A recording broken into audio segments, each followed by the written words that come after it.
Krepšinis Lietuvai ne tik žaidimas.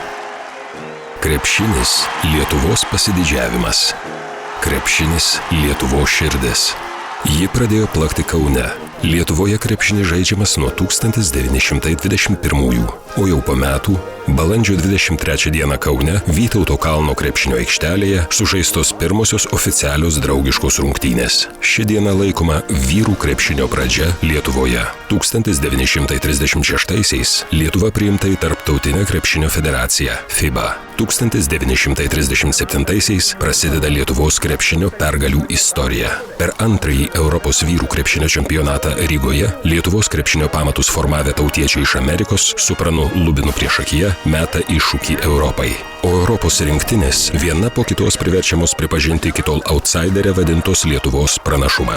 Gegužės 7 dieną Lietuva įkopė į Europos krepšinio viršūnę, kai šalis turi vos vieną krepšinio salę, o krepšininkai skaičiuojami ne tūkstančiais, o tik dešimtimis. 1939 metai. Lietuva nekantriai laukia Kaune įvyksiančio trečiojo Europos vyrų krepšinio čempionato. Pastatoma pirmoji Europoje dengta, specialiai krepšiniui skirta sporto halė. Man yra malonu pasveikinti šio kilnaus žaismo rengėjus, šeimininkus ir prašaliečius.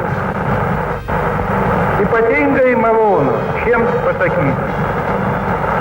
Sveiki atvykę, mielieji užsienio svečiai. Nuo to laiko krepšinis kiekvieno lietuvio širdyje. Net antrasis pasaulinis karas ir 50 metų okupacija neįsklaido lietuvių tautos aistros šiai sporto šakai. Gyvenimas po svetimą vėliavą krepšinį paverčia laisvės siekimo simboliu. Lietuvos krepšininkai, žaisdami Sovietų Sąjungos rinktinėse, tampa olimpinių žaidynių pasaulio bei Europos čempionais ir prizininkais. Prisidėjęs prie Lietuvos įsivadavimo, mūsų krepšinis į tarptautinę šeimą grįžta 1991-aisiais. Lietuvos širdis vėl ima plakti pergalingu ritmu. 1992 metai Barselona, 1996 Atlanta, 2000 Sidnėjus, 3 olimpinės žaidynės, 3 bronzos medalių komplektai mūsų krepšininkų rankose. Lietuva vienintelė Europos šalis, kurios krepšininkai 5 olimpinėse žaidynėse iš eilės žaidė pusfinaliuose. 1995 vyrų rinktinė Europos vicečempionė, 2007 Europos čempionato bronzos medalių laimėtoja. Tačiau įsimintiniausia lietuviams pastarojo dešimtmečio pergalė – Lietuvos rinktinės triumfas 2003 metais Švedijoje. Po 64 metų pertraukos mūsų krepšininkai tampa Europos čempionais. Pasitikti geriausiųjų susirinko 100-tūkstantinė minia, tuo tik patvirtindama, kad krepšinis Lietuvos širdis. Kada 2003 metais mūsų Lietuvos rinktinė laimėjo Europos čempionatą trečiąjį kartą, kilo mintis kreiptis į FIBA, kad kuriais tai metais būtų pravestas Europos čempionatas ir kuriame būtų atstatyta istorinė neteisybė. Kuria prasme? Kadangi 39 metais buvo laimėtas čempionatas, 41 metais vėl turėjo būti čempionatas Lietuvoje, bet sutrukdė prasidės antras pasaulinis karas. Ir to pasiekoje buvo toks kaip ir gana rimtas argumentas, bet to mes buvom nusipelnę. 3 kartus Europos čempionai buvom ir 1 kartą visi čempionai. FIBA į tai atsižvelgė ir leido 2011 metais, tai jau pagalėlė 37 čempionatas Europos, pravesti Lietuvoje. 2005 metais sausio 14 dieną į Lietuvą atvykęs FIBA Europe prezidentas George Vasilakopulas ir tuometinis ministras pirmininkas Algirdas Brazauskas bei Lietuvos krepšinio federacijos prezidentas Vladas Garastas parašais įtvirtina teisę surengti 2011 metų Europos krepšinio čempionatą Lietuvoje. Po sutarties pasirašymo FIBA Europe prezidentas kartu su vykdančiųjų direktoriumi Naru Zanolinu apsilanko Siemens arenoje. 2004 spalį atidaryta moderni 11 tūkstančių krepšinio sirgalių talpinanti sostinės Siemens arena. Tai pirmoji arena Lietuvoje atitinkanti visus FIBA reikalavimus rengti svarbiausias Europos krepšinio kovas. Krepšininkai rungtyniavę šioje arenoje giria puikų aptarnavimą bei nuostabią atmosferą, kurią sukuria sirgaliai. Tuo įsitikinę FIBA Europe vadovai ima kalbėti, kad nėra jokių abejonių, jog čia pavyks surengti puikiausią krepšinio šventę.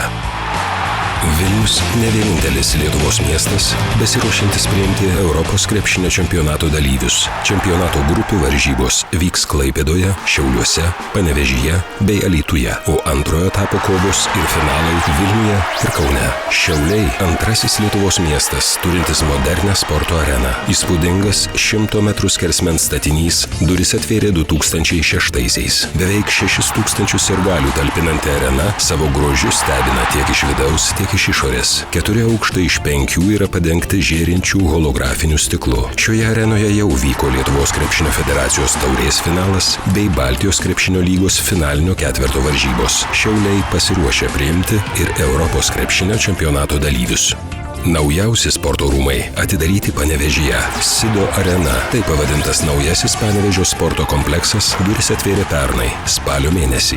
Arena išsiskiria tuo, kad joje įrengtas olimpinius standartus atitinkantis dviračių trekas. Tačiau pagrindinė užduotis – priimti 2011 metų Europos krepšinio čempionato dalyvius. Daugiau nei 5,5 tūkstančio sirgalių galės grožėtis kiekvienomis pogrupio varžybomis Panevėžyje.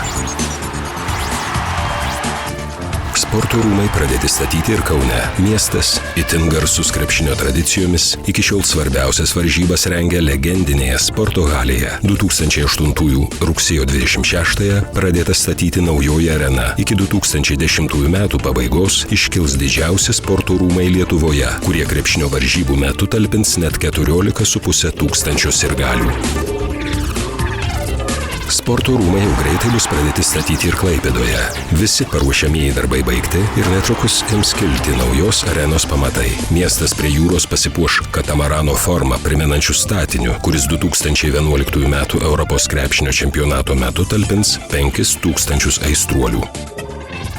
Dar vienas miestas besiruošiantis Europos krepšinio čempionatui – Alytus. Alytuje netrukus bus pradėta vykdyti senųjų sporto rūmų rekonstrukciją, po kurios ir šis miestas galės sutikti čempionato dalyvius.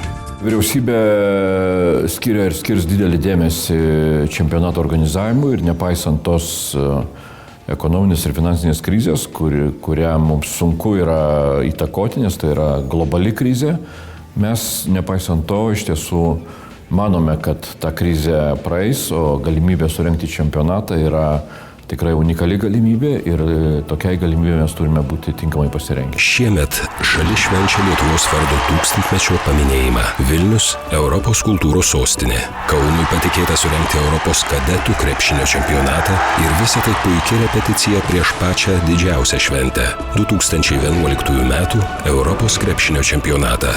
3 milijonai Lietuvos žmonių laukia didžiųjų Europos krepšinio batalijų. Lietuva ruošiasi priimti svečius iš viso senojo žemyno. 2011 metais bus pasiruošta įrodyti, kad Lietuva tikroji Europos krepšinio širdis. Esu įsitikinęs, kad Europos krepšinio čempionatas yra visų mūsų lietuvių garbės reikalas. Lithuanian, don't forget that is almost one of the mother country, maybe the mother country of basketball now in Europe.